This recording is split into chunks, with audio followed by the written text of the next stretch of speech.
Hi, and welcome to the Modern Persian Food Podcast. We are food bloggers, Bita Arabian and Bita Nazim Kelly, and we're here to share with you the rich flavors and fresh ingredients of Persian cooking and how to incorporate them into today's modern lifestyles. We're excited to introduce you to the flavors, tastes, and techniques we use, and also our own cultural stories and perspectives growing up in the U.S. in a Persian family. Thank you for joining us. Welcome to episode number 28. This is Bita. I'm with the other Bita. How's it going, Bita June? Hi, Bita. Hi. Thank you, everyone, for joining us today. We are going to be talking about eggs today, not only just for breakfast, but eggs are a nutritional, protein-packed ingredient that we use for breakfast and in Persian cooking and for a bunch of different meals that we wanted to share with you today. Bita June, when you think about eggs in Persian cooking, what comes to mind? I think about, like you said, eggs that are in recipes. So, for example, we have hard-boiled eggs that are in Salad Olivier, which is our Persian potato salad. Mm-hmm. We have soft-boiled eggs, often just eaten as a snack or with breakfast. We even have eggs sometimes served over rice, which I can have you talk about. We have them in kookoo sabzi, which is our herb sort of frittata.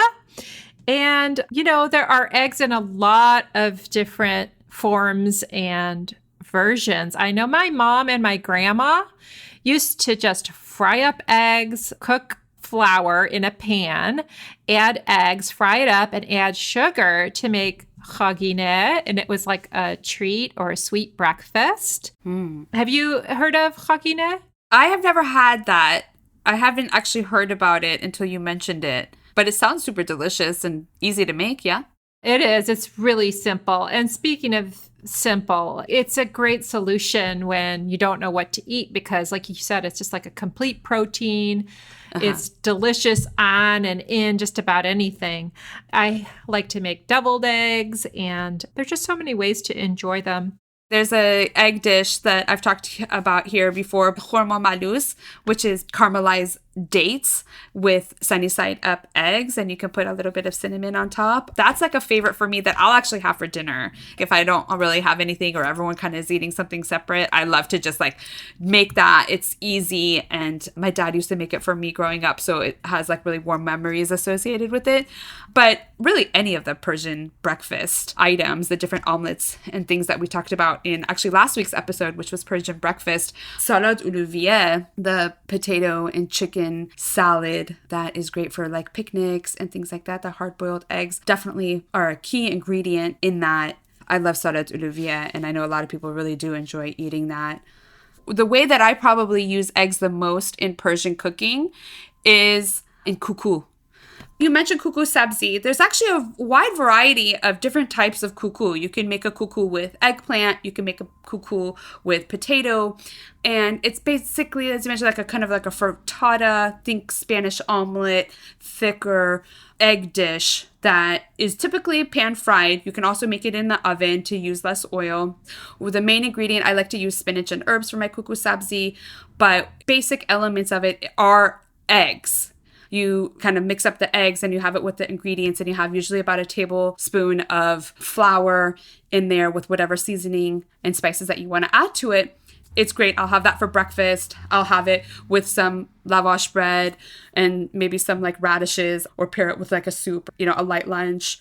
Yeah. So I am so intrigued by the concept of, in Persian cuisine, sometimes folks like to have egg on their rice. Can you tell me about that? What is this egg on the rice thing? I've only seen it in regards to chelo kabab. So chelo kabab is white rice with some saffron on the rice paired with kababs. Kababs cooked on skewers on open flames to get like a nice beautiful char on it, a lot of times with like a charred tomato or onions on the side as well. And some people enjoy it, their rice, with actually raw egg yolk. kind of like in the middle of the rice, and you mix it through and it makes the rice yellow, golden in color. And you basically have the raw egg mixed in with the rice and you eat it with a kabab, and it's like super delicious. And it's a very special way to eat it. And it's like a treat. I don't see it as much anymore, but I remember growing up, my dad would love to have a raw egg yolk with his chelo kebab, and I haven't done that for a while, but I'm definitely going to do that soon because it's really delicious. It's a fun way to eat it, and yeah, thanks for bringing that up, actually. We had a friend, Amir, that loved to order his kebab at a restaurant that way, and it was kind of like a royal delicacy because kebab is so wonderfully delicious anyhow, but I think that when you have the egg with the rice and the kebab, just kind of takes it over the top. Yeah, that's super delicious. Another way that people can have eggs with rice is actually if you don't want to have meat, you can just put like a fried egg on whatever dish it is. I know that like bagale polo or adas polo, they do have the beans in there that have proteins. But if you did want additional protein, you could put a fried egg on that. And actually in certain regions of Iran, they actually do serve it with an egg. So that's just another way that you can incorporate egg into a Persian meal if you want to substitute it for meat or if you just don't have all the ingredients. Yeah, and in our last episode, if you missed it, number 27, when we talked about Persian breakfast, we touched on some egg options, like having hard-boiled eggs on hand for a great quick breakfast or nutritious go-to for snacks. You have enjoyed soft-boiled eggs as a sort of Persian breakfast and just many forms of just incorporating them. I have a hard-boiled egg slicer, so it's really nice. You put the hard-boiled egg in there, and then you close it down. It has blades, and it does perfect slices so that you can kind of fan the egg out. And it makes like for a beautiful presentation for that perfect piece of avocado toast, and you can put your hard-boiled egg and put some sprouts on top. And welcome to California eating, right? Yeah. My brother has chickens. My brother and family, they brought in 7 little chicks that then turned into 7 big, fluffy, healthy egg-laying chickens. And have you had fresh eggs? They are so delicious. They have an extra big yolk. I find it to be more flavorful. Usually such a like bright orange color. And sometimes the eggshells are different colors too, right? Yeah. According to the different type of chickens that they have, the eggs are slightly different colors and different shapes, and it makes it fun. You know, they're not perfect like you get from the grocery store. Yeah, I love deviled eggs, and I really like making them in the springtime. Traditional version, or, you know, I love to put celery in mine sometimes, but I was just thinking, what if we make like a Salad Olivier stuffed deviled egg? Oh my gosh, you always come up with these ideas right in the middle of our podcast. That's so interesting. Doesn't that sound delicious?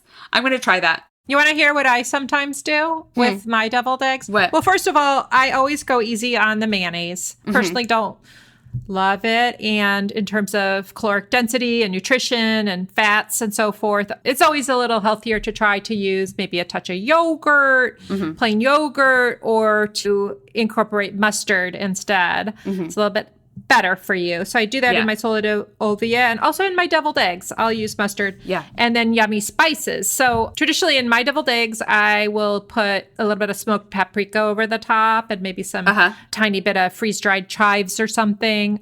They're so good. But you know how I have this spray saffron? Oh, yeah. Sometimes I'll put a little surprise saffron inside of the mixture that goes inside of your egg white for the deviled eggs.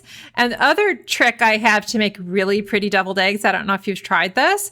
You know the innards of the deviled egg that you mash up or whatever you do to whip your deviled egg yolk, is put that in a small sandwich bag or Ziploc bag with just the very tip of it cut, kind of like you would to pipe a cookie.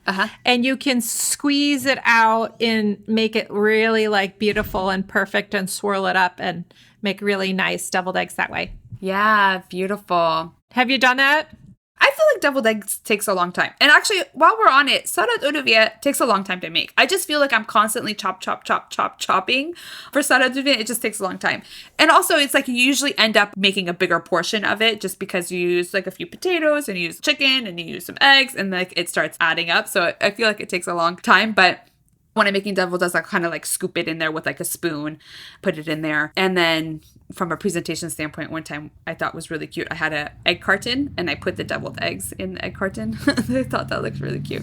Yeah. So my mom, when she makes Salad Olivier, I guess if you make it on the regular, what she'll kind of batch cook. She'll have the potatoes cooked already. She'll have the hard-boiled eggs already. Yeah. Like it's just sort of like there in the fridge. And so then sometimes she'll do cheats like use the little already cut and cooked carrots and peas and stuff that are frozen. So, yeah. But there is a lot of chopping. In general, in Persian food, I feel like there's a lot of chopping. Yeah. And that's the labor intensive part. Yeah, it is. Especially with like the kookoos and stuff we mentioned earlier. There is a lot of chopping. Yeah.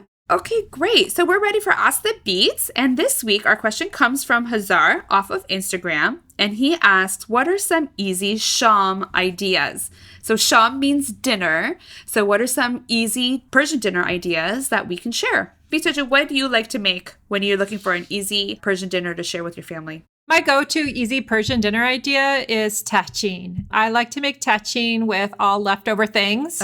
And it is a favorite around here too. So tahchin is the baked chicken and rice casserole type dish. I often have leftover rice. Sometimes I'll have leftover chicken or I'll just use rotisserie chicken. It does have eggs in it and yogurt and saffron. That's how I make it. And I layer it in a casserole dish and I bake it. And it's a delicious, comforting, yummy dinner that's really easy to put together.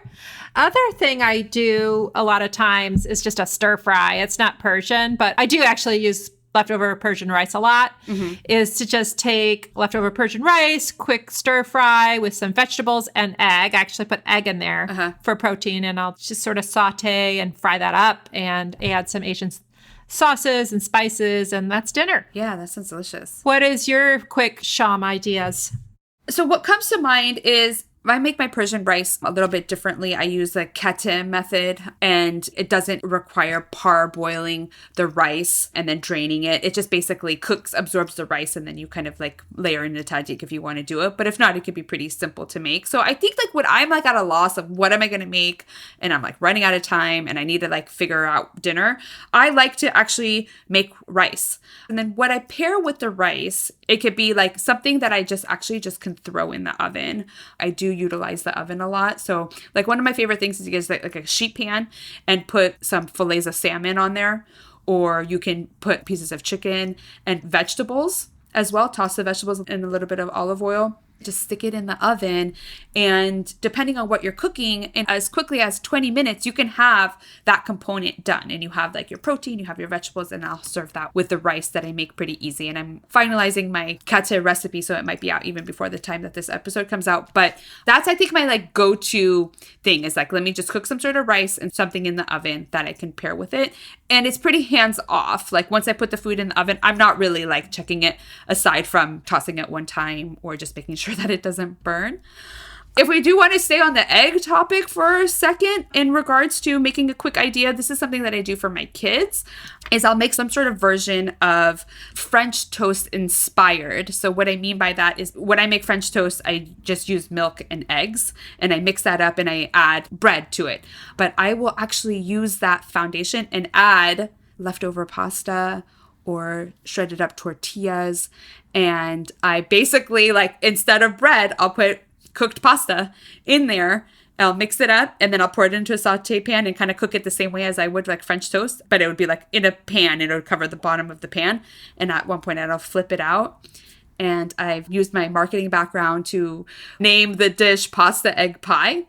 And that's actually like a really easy thing to make for my kids when they're like needing dinner or a snack or something like that, that I want to just make something for them that's satisfying, easy, and it has carbs and it has protein, and serve that with like some vegetables on the side. And that's like my super cheat recipe that I do for my kids. That's so interesting. I love it. Yes. Always start with rice for a Persian meal. And then the other thing is to know that like, you don't have to make 100% of the meal from scratch. Like you said, like for you use the sheet pan, and there's so many ideas with that, but even to use like a frozen breaded fish or a pre-made, turkey meatballs or something that is like frozen or partially packaged to go with the rice.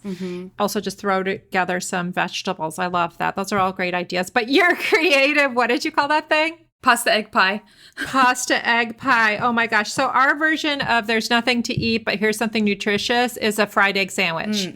And it's also on the egg subject. So I have been doing this since I was a kid. Like my best friends when I was in elementary school taught me to make this when we were hungry after school. And now my kids sometimes ask for it because it's so good and easy and comforting. And it's just a fried egg with tomato, and put that in like 2 pieces of toast, buttered toast. So delicious. Salt and pepper, maybe a little EBTB, everything but the bagel seasoning. Oh, yeah. Really, really good. I love it. This is so fun. So thank you, Bita June. Thank you so much, Bita June. This was fun. Bye. Bye-bye. So you've been listening to Modern Persian Food with Bita and Beata. Thanks for spending time with us. If you enjoyed what you heard today, consider telling your friends or giving us a good rating on iTunes. You can subscribe to our show for free on your favorite podcasting app or find us online at modernpersianfood.com for recipes and info that we talked about today. Thanks so much. We'd love to hear your thoughts, and see you next time.